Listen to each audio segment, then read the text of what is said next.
এই যে আজকে সাবিত্রী অমাবস্যার প্রিপারেশন চলছে। কেমন আছো? ভালো আছো তো? আমি ভালো আছি। দেখো আমি এবার থালা সাজাচ্ছি। শাড়ি দিলাম, চুড়ি দিচ্ছি, আলতা, সিঁদুর, নারকেল, মানে যাবতীয় যা থালায় সাজাতে হয় পুজোর জন্য সব কিছু আমি একটা একটা করে দিচ্ছি। আর ননা এনে বাড়ি পুজো করবো, তো ওই জন্য পাঁচালিটাও থালার উপরে দিয়ে দিলাম। আলতা, সিঁদুর দিলাম, সব কিছুই দিলাম। তারপরে দেখো বাজারে গেছিলাম, বাজারে যে যত প্রকারের ফল পেয়েছি আমার সাধ্য মতো আমি কিনে এনেছি। ডালাতে সেই ফলগুলো আমি সাজিয়েছি, দেখতে সুন্দর লাগবে। ননা এখনও এসে পৌঁছায়নি, ওই জন্য সব রেডি করে রাখছি, ননা আসলে পুজোটা করা হবে।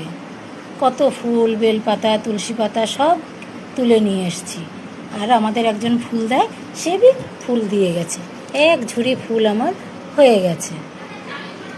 কাঁঠালটা মিলেছিল না, আমরা যে কালকে পাইনি, আজকে আমার ছেলে বৌমা বাজারে গেছিলো, যে কাঁঠালটা পেলো, কাঁঠালটাও নিয়ে আসলো। সব প্রকার ফল তাহলে আমার রেডি হলো।